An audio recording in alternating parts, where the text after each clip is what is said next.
मध्यम निकाय 148 चच्चक्का सूत्र। चच्चक्का का मतलब छः और छः चीज़ के बारे में इस सूत्र में बताता है। मैंने ऐसा सुना था, एक समय भगवान श्रावस्ती में जैतवन में अनाथपिंड का जो आश्रम थे वहाँ पे विहार कर रहे थे।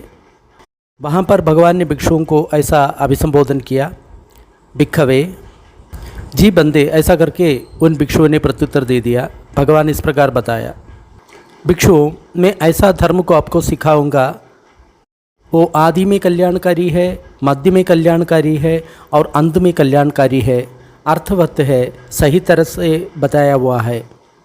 और मैं केवल परिपूर्णम और केवल परिशुद्ध ऐसा ब्रह्मचर्य को मैं प्रकाशित कर लूँगा। उसका नाम है 6 का 6 सेट्स। इसका मतलब जो 6 है, ऐसा जो 6 चीज़ है उसके बारे में बता रहा है। श्रद्धापूर्वक आप लोग सुनिए, मैं बताऊंगा। जी बंदे, ऐसा करके उन भिक्षुओं ने प्रत्युत्तर दे दिया। भगवान इस प्रकार बताया, भिक्षुओं 6 अंदर का आयतन को समझना चाहिए। आयतन का मतलब जो दरवाज़ा है उसको आयतन ऐसा करके कहता है। 6 बाहर का आयतन को समझना चाहिए। आयतन का एक और मतलब है इंद्रिय। 6 तरह का विज्ञान को समझना चाहिए। 6 तरह का स्पर्श को समझना चाहिए। 6 तरह का वेदना को समझना चाहिए और 6 तरह का तृष्णा को समझना चाहिए। 6 अंदर की जो आयतन है उसको बारे में हमको समझना चाहिए। मैंने यही बताया था, लेकिन मैं क्यों ऐसा बताया था। चक्कायतनम यानी चक्षु का या आंख का आयतन, सोतायतनम कान का आयतन, घाणायतनम नाक का आयतन, जिह्वायतनम जीभ का जो आयतन है, कायायतनम शरीर का जो आयतन है, मनायतनम मन का जो आयतन है या इंद्रिय है। इसको आयतन का है या इंद्रिय का है, एक ही बात है। ये अंदर की जो 6 आयतन है उसके बारे में हम लोग को समझना चाहिए। यही मैंने बताया था, उसका बताने का कारण यही था। इदम पदमम चक्कम, ये पहला 6 चीज़ है। अब 6 बाहर का आयतन को समझना चाहिए, यानी बाहर का जो इंद्रिय विषय है उसके बारे में समझना चाहिए। आयतन का मतलब जो दरवाज़ा, बाहर का आयतन। मैंने वही बताया था, लेकिन मैं क्यों ऐसा बताया था। रूपायतनम रूप का आयतन है, शब्दायतनम शब्द का आयतन है, गंधायतनम गंध का आयतन है, रसायतनम रस का आयतन है, फोडब्बायतनम स्पर्श का आयतन है, धम्मायतनम धर्म का आयतन है। जो पहले जो आंख का आयतन बोला वो अंदर का आयतन है और उसका विषय है ये जो रूप का आयतन बाहर का। ये जो 6 का बाहर का आयतन को समझना चाहिए, यही मैंने बताया था। इसका बताने का कारण यही था। ये दूसरा 6 है। 6 तरह का विज्ञान को समझना चाहिए, यही मैंने बताया था, लेकिन मैं क्यों ऐसा बताया था। चक्कुंच पटिच रूपे च उपपज्यति चक्षु विज्ञान। चक्षु और रूप के आश्रित होकर के चक्षु विज्ञान उत्पन्न होता है। ऐसा ही शोध और शब्द का आश्रय करके श्रोत विज्ञान उत्पन्न होता है। नाक का और गंध का आश्रय लेकर के घ्राण विज्ञान उत्पन्न होता है। जिह्वा का और रस का आश्रित करके जिह्वा विज्ञान उत्पन्न होता है। काया और स्पर्शव्य पदार्थ को आश्रय करके काय विज्ञान उत्पन्न होता है। मन और धर्म को आश्रय करके मनोविज्ञान उत्पन्न होता है। ये 6 तरह का विज्ञानों को समझना चाहिए। यही मैंने बताया था, बताने का कारण यही था। ये तीसरा 6 है। 6 तरह का स्पर्श को समझना चाहिए, यही मैंने बताया था, लेकिन मैं क्यों ऐसा बताया था। चक्कुंच पटिच रूपे च उपपज्यति चक्षु विज्ञानम तिन्नम संगति फस्सो। चक्षु और रूप के आश्रित होकर के चक्षु विज्ञान उत्पन्न होता है। तीनों जब मिलता है उसको स्पर्श ऐसा करके कहता है। श्रोत और शब्द को आश्रित करके श्रोत विज्ञान उत्पन्न होता है। तीनों का मिलना ही स्पर्श है। नाक और गंध से आश्रय करके घ्राण विज्ञान उत्पन्न होता है। तीनों मिल जाता है, वही स्पर्श है। जिह्वा और रस को आश्रित करके जिह्वा विज्ञान उत्पन्न होता है। तीनों का मिलन ही स्पर्श है।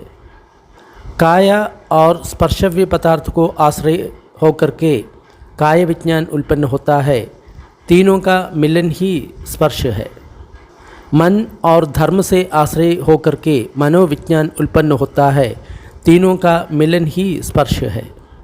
ये 6 तरह का स्पर्श को समझना चाहिए, वही मैं बताया था, बताने का कारण यही था। ये 14-6 है। 6 तरह का वेदना को समझना चाहिए, यही मैंने बताया था। लेकिन मैं क्यों ऐसा बताया था? चक्कुंच पटिच्चा रूपे च उपपज्जति चक्कु विज्ञानम तिन्नम संगति फस्सो फस्सपच्चया वेदना। चक्षु और रूप को आश्रित होकर के चक्षु विज्ञान उत्पन्न होता है, तीनों जब मिलता है उसको स्पर्श ऐसा करके कहता है। स्पर्श के कारण वेदना होता है। स्रोत और शब्द को आश्रित होकर के स्रोत विज्ञान उत्पन्न होता है, तीनों का मिलन है, वही है स्पर्श। स्पर्श के कारण वेदना उत्पन्न होता है। नाक और गंध से आश्रित होकर के घ्राण विज्ञान उत्पन्न होता है, तीनों का मिलन ही स्पर्श है। स्पर्श से कारण वेदना उत्पन्न होता है। जिह्वा और रस से आश्रित होकर के जिह्वा विज्ञान उत्पन्न होता है, तीनों का मिलन ही स्पर्श है। स्पर्श के कारण वेदना होता है। काया और स्पर्शव्य पदार्थ मिलकर के काय विज्ञान उत्पन्न होता है, तीनों का मिलन ही स्पर्श है। फर्शबच्चया वेदना, स्पर्श के कारण वेदना होता है। मन और धर्म के आश्रित होकर के मनोविज्ञान उत्पन्न होता है, तीनों का मिलन ही स्पर्श है और स्पर्श के कारण वेदना उत्पन्न होता है। ये 6 तरह का वेदना को समझना चाहिए, यही मैंने बताया था, बताने का कारण यही था। ये 5वां 6 है। 6 तरह का तृष्णा को समझना चाहिए, यही मैंने बताया था। लेकिन मैं क्यों ऐसा बताया था? चक्कुंच पटिच्चा रूपे च उपपज्जति चक्कु विज्ञानम तिन्नम संगति फस्सो फस्सपच्चया वेदना वेदनापच्चया तनः। चक्षु और रूप से आश्रित होकर के चक्षु विज्ञान उत्पन्न होता है, तीनों का मिलन है स्पर्श। स्पर्श के कारण वेदना उत्पन्न होता है, वेदना के कारण तृष्णा उत्पन्न होता है। स्रोत और शब्द से आश्रित होकर के शोध विज्ञान उत्पन्न होता है, तीनों का जो मिलन है उसको स्पर्श कहता है। स्पर्श के कारण वेदना होता है, वेदना के कारण तृष्णा होता है। नाक और गंध के कारण से घ्राण विज्ञान उत्पन्न होता है, तीनों का जब मिलन है वही स्पर्श है। स्पर्श के कारण वेदना होता है, वेदना के कारण तृष्णा हो जाता है। जिह्वा और रस के कारण उत्पन्न होता है जिह्वा विज्ञान, तीनों का जो मिलन है वही स्पर्श है। स्पर्श के कारण वेदना होता है, वेदना के कारण तृष्णा होता है। काया और स्पर्श मिलकर के काय विज्ञान उत्पन्न होता है, तीनों का मिलन है स्पर्श। स्पर्शबच्चया वेदना, वेदना के कारण तृष्णा उत्पन्न होता है। मन और धर्म से आश्रय होकर के मनोविज्ञान उत्पन्न होता है, तीनों का मिलन है स्पर्श। स्पर्श के कारण वेदना होता है, वेदना के कारण तृष्णा होता है। ये 6 तरह का तृष्णा को समझना चाहिए, यही मैंने बताया था, बताने का कारण यही था। ये 6 है। चक्कु अत्तादि यो वदेय तम न उपपज्जति। अगर कोई बोलता है चक्षु अत्ता है या मैं है, ऐसा बोलेगा तो उसको स्वीकार नहीं कर पाएगा, क्योंकि चक्षु का उत्पन्न होना और वाय होना, ख़त्म होना, ये बिल्कुल प्रत्यक्ष है। इसका मतलब ये होगा हमारा जो अत्ता है वो भी उदय होता है और व्यय होता है। इसके कारण हम ये नहीं मान सकता चक्षु अत्ता है तो चक्षु अनत्ता है, माने चक्षु अनात्मक है। चक्षु मैं नहीं, मेरा नहीं, उसको अनात्मक ऐसा करके कहता है। अगर कोई ये बोलता है रूप अत्ता है, वो विश्वास करने योग्य नहीं है, क्योंकि रूप का उदय और व्यय हम जान सकता है, प्रत्यक्ष है। इसका मतलब ये होगा हमारा जो अत्ता है वो उदय होता है और अस्तमय होता है, इसलिए उस चीज़ को विश्वास नहीं कर सकता। रूप अत्ता है। तो चक्षु भी अनत्ता है और रूप भी अनत्ता है। अनत्ता का मतलब अनात्मक, मैं नहीं, मेरा नहीं। अगर कोई कहता है चक्षु विज्ञान अत्ता है, ये विश्वास करने योग्य नहीं है, क्योंकि जो चक्षु विज्ञान का उदय और व्यय प्रत्यक्ष है। इसका मतलब अपना अत्ता भी उदय और व्यय होता है, इसलिए ये विश्वास नहीं कर पाएगा कि चक्षु विज्ञान अत्ता है। इसलिए चक्षु अनत्ता है, रूप अनत्ता है, चक्षु विज्ञान अनात्मक है। अगर कोई बताता है चक्षु संफस, चक्षु से जो स्पर्श होता है वो अत्ता है, वो भी विश्वास करने योग्य नहीं है, क्योंकि चक्षु संफस का यानी चक्षु स्पर्श का उल्पाद और व्यय बिल्कुल व्यक्त है, क्लियर है। इसका मतलब ये होगा अपना खुद या अपना आत्ता उदय होता है और व्यय होता है। इसलिए ये विश्वास करने योग्य नहीं है कि चक्षु का स्पर्श को अत्ता कहना सही नहीं है। इसलिए चक्षु भी अनत्ता है, रूप भी अनात्मक है, चक्षु विज्ञानम भी अनत्ता है, चक्षु संफस या चक्षु का स्पर्श भी अनत्ता है। अगर कोई बोलता है वेदना ही अत्ता है, वो विश्वास करने योग्य नहीं है, क्योंकि वेदना का उल्पन्न और व्यय बिल्कुल व्यक्त है।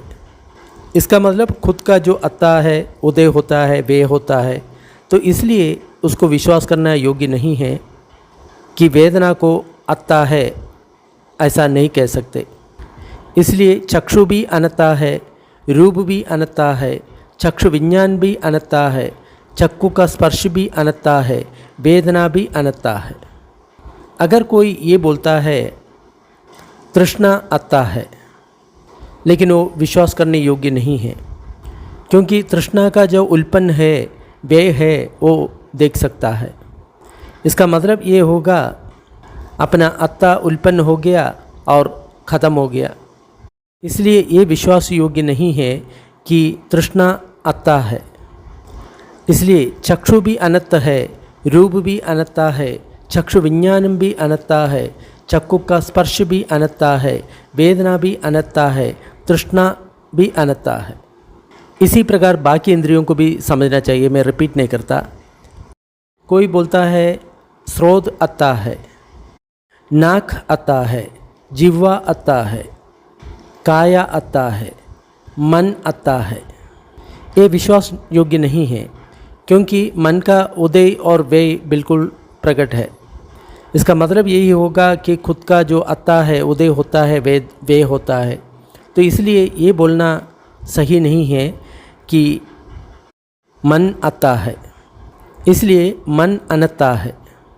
अगर कोई बोलता है धर्म अत्ता है और धर्म का उल्पन्न और व्यय हम देख सकता है, ये कहना पड़ेगा मेरा अत्ता उल्पन्न होता है, व्यय होता है, लेकिन ऐसा होता नहीं है।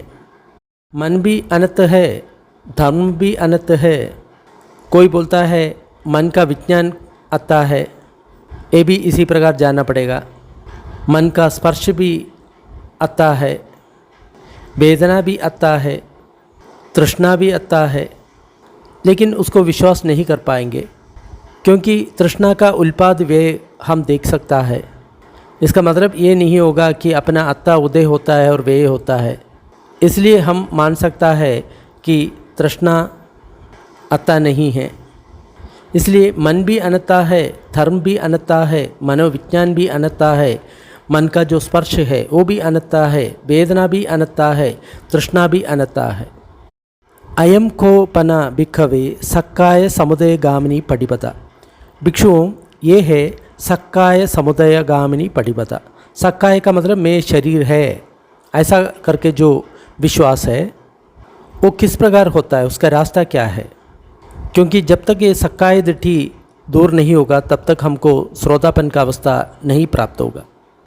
चक्कुम एदम ममा येसोहमस्मि येसो में अत्तादि समनुपस्सति। अपने चक्षु को ये मैं है, ये मेरा है, ये मेरा अत्ता है, ऐसा करके हम समझता है। तो इसी के कारण जो सक्काय दृष्टि उत्पन्न होता है। फिर इसी प्रकार रूप ये मैं है, ये मेरा है, ये मेरा अत्ता है, ऐसा करके समझता है। चक्षु विज्ञान को ये मेरा है, ये मैं है, ये मेरा अत्ता है, ऐसा करके विश्वास करता है। चक्षु स्पर्श को ये मेरा है, ये मैं है, ये मेरा अत्ता है, ऐसा देखता है। वेदना को ये मेरा है, ये मैं है, ये मेरा अत्ता है, ऐसा करके समझता है। तृष्णा को ये मेरा है, ये मैं है, ये मेरा अत्ता है, ऐसा करके समझता है। इसी प्रकार स्रोत को ये मैं है, ये मेरा है, ये मेरा अत्ता है, ऐसा करके विश्वास करता है। नाक को ये मेरा है, ये मैं है, ये मेरा अत्ता है, ऐसा करके विश्वास करता है। जिह्वा को ये मैं है, ये मेरा है, ये मेरा अत्ता है, ऐसा करके विश्वास करता है। काया को ये मैं है, ये मेरा है, ये मेरा अत्ता है, ऐसा करके विश्वास करता है। मन को ही ये मैं है, ये मेरा है, ये मेरा अत्ता है, ऐसा करके विश्वास करता है। धर्म को भी, मन का विज्ञान को भी, मन का स्पर्श को भी, वेदना को भी, तृष्णा को भी ये मैं है, ये मेरा है, ये मेरा अत्ता है, ऐसा करके विश्वास करता है। फिर भिक्षुओं, सक्काय निरोधगामिनी पटिपदा ये है। इसका मतलब हम में काया नहीं है, ये जानने का जो रास्ता है ये इसी प्रकार का है। आप आँख को ऐसा मानता है, ये मेरा नहीं है, ये मैं नहीं है, ये मेरा अत्ता नहीं है। इसी प्रकार रूप को, चक्षु विज्ञान को, चक्षु स्पर्श को, वेदना को, तृष्णा को, सब ये मेरा नहीं है, ये मैं नहीं है, मेरा अत्ता नहीं है, ऐसा करके मानता है। इसी प्रकार आप कान को, नाक को, जीभ को, शरीर को, मन को ये मेरा नहीं है, ये मैं नहीं है, ये मेरा अत्ता नहीं है, ऐसा करके मानता है। और मन का जो धर्म है, मन का जो विज्ञान है, मन का जो स्पर्श है, मन का जो वेदना है, जो तृष्णा है, इसको सब ये मैं नहीं है, मेरा नहीं है, मेरा अत्ता नहीं है, ऐसा करके हम देखता है। चक्कुंच भिक्कवे पडिच्च रूपे च उपपज्जति चक्कु विज्ञानम तिन्नम संगति फस्सो फस्सपच्चया उपज्जति वेदइदं सुखम वा दुखम वा अदुखम असुखम वा। चक्षु और रूप से आश्रित होकर के चक्षु विज्ञान उत्पन्न होता है। तिन्नम संगति फस्सो, तीनों का जो मिलन होता है वही स्पर्श है। स्पर्श के कारण वेदना उत्पन्न होता है। तीन तरह का वेदना, सुख, दुख और अदुख असुख। सो सुखाय वेदनाय फुट्टा समणो अभिनंदति अभिवदति अज्जोसाय तिष्ठति।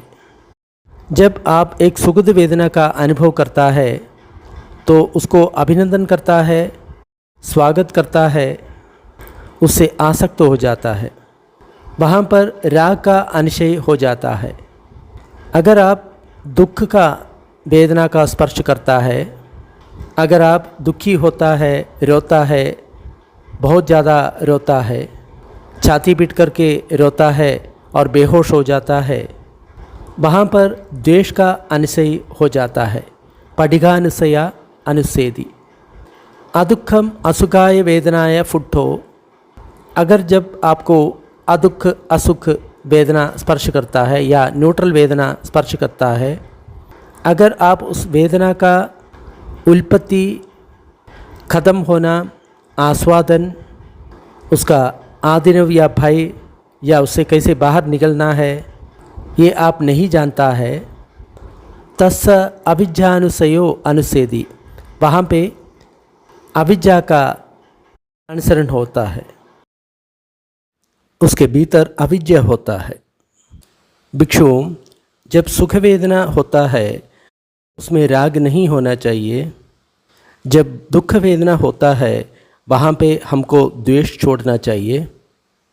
अदुख असुख वेदना या न्यूट्रल वेदना जब होता है तो हमको मोह छोड़ना चाहिए और अविद्या को छोड़ना चाहिए, विद्या का उत्पन्न करना चाहिए। इसके बिना इस जीवन में हम दुख का अंत नहीं कर पाएंगे। इसी प्रकार दूसरा इंद्रियों को भी जानना चाहिए। जैसे स्रोत और शब्द के आश्रित होकर के स्रोत विज्ञान उत्पन्न होता है। तीनों का मिलन ही स्पर्श है। स्पर्श के कारण सुखद दुखद अदुख असुख वेदना उत्पन्न होता है।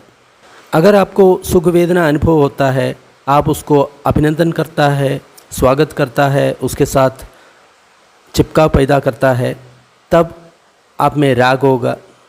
जब दुखद वेदना आपको अनुभव होता है, अगर आप रोता है, छाती पीट करके रोता है, मोह में पड़ जाता है, तो वहाँ पे द्वेष का अनिश्चय होता है।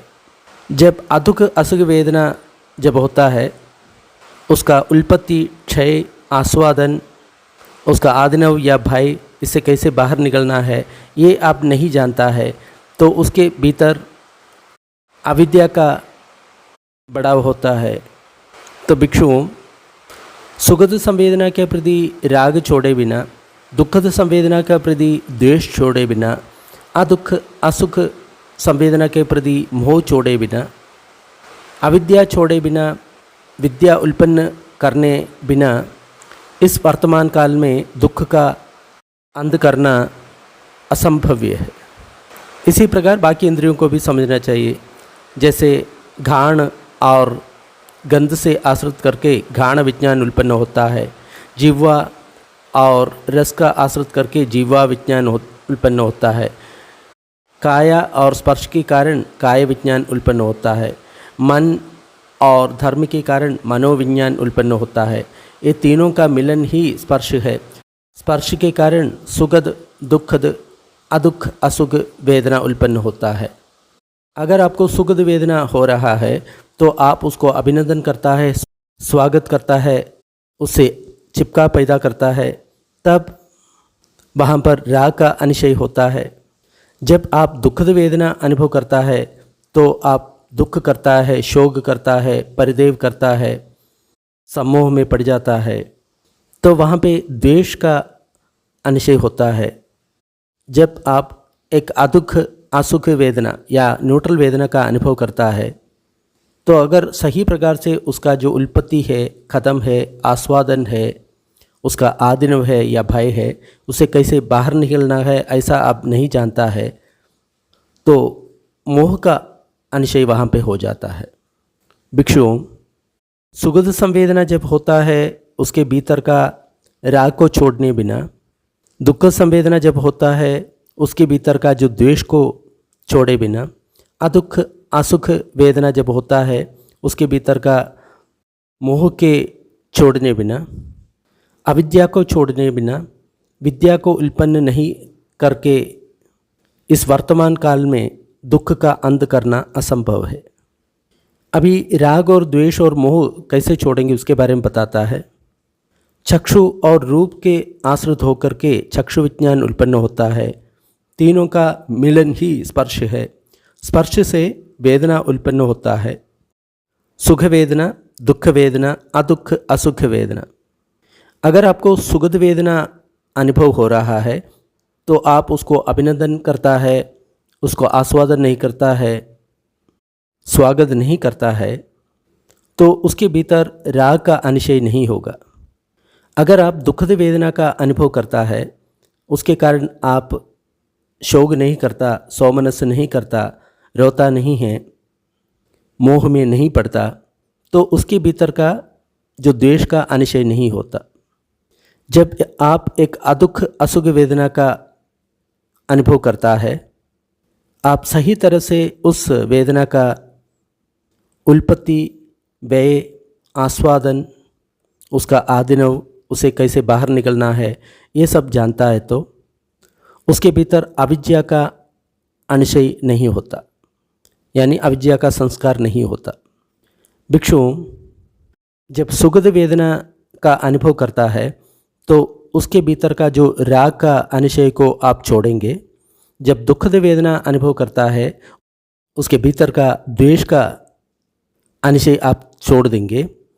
जब अदुख असुख वेदना अनुभव करता है तो उसके भीतर का जो मोह का संस्कार आप छोड़ देंगे, अविद्या आप छोड़ देंगे और विद्या उत्पन्न कर जाता है। तो इसी वर्तमान जीवन में आप दुख को बिल्कुल ख़त्म कर सकता है।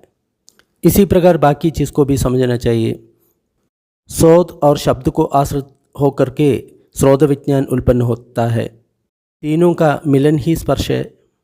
स्पर्श के कारण आपको सुखद दुखद दुख असुख वेदना उत्पन्न होता है।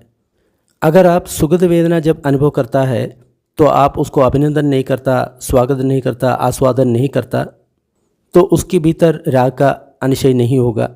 जब आप दुखद वेदना अनुभव करता है उसके कारण आप शोक नहीं करता, सौमनस नहीं करता, रोता नहीं है, मोह में नहीं पड़ता, तो उसके भीतर का द्वेष का अनिश्चय नहीं होगा।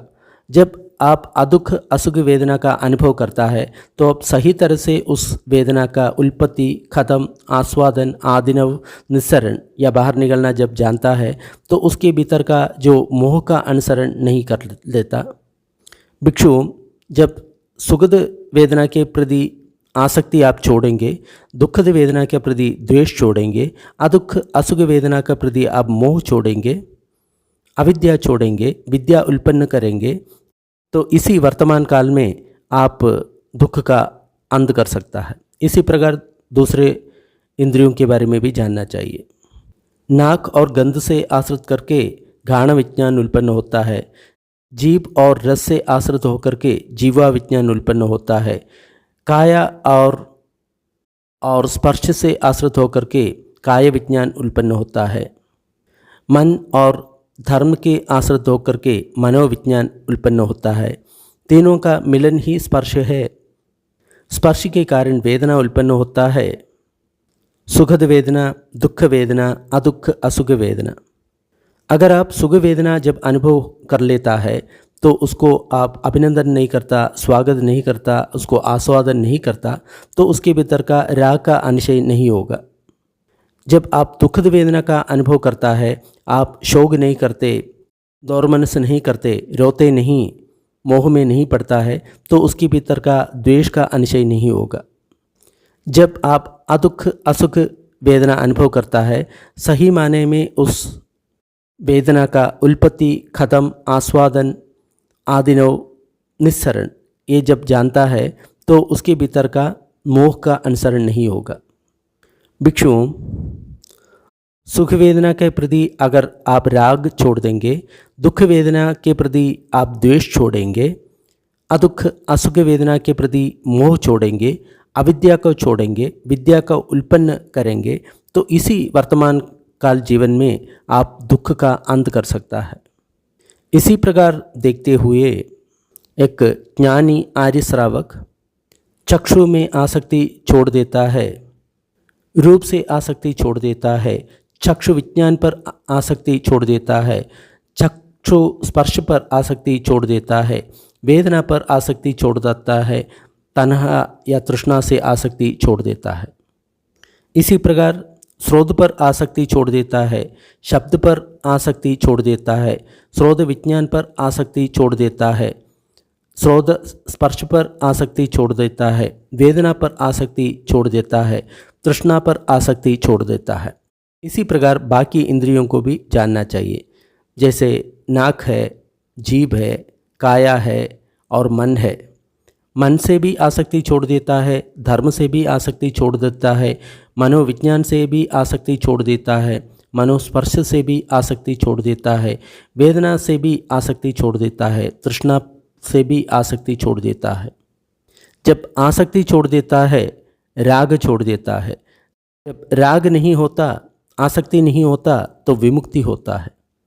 विमुक्ति होता है तो विमुक्ति हुआ है ऐसा जो ज्ञान होता है, तो व्यक्ति ये समझ में आ जाता है मेरा जन्म खत्म हो गया, ब्रह्मचर्य पूर्ति हो गया, जो कुछ करना है कर लिया, अभी मेरा कोई पुनर्जन्म नहीं होगा, माने अरहंत हो गया। भगवान यही बताया है और भिक्षु भगवान जो कुछ बताया है उसमें तृप्त हो गया, उसको अभिनंदन किया।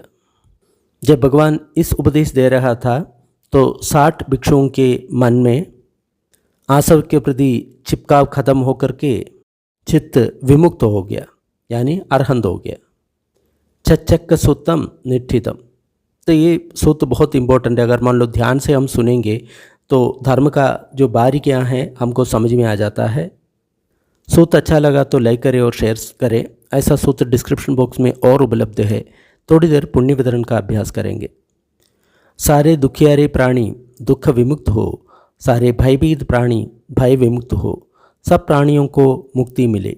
हमारा इस पुण्य कर्म में सब भागीदार हो, इससे सब प्राणियों को सुख शांति मिले।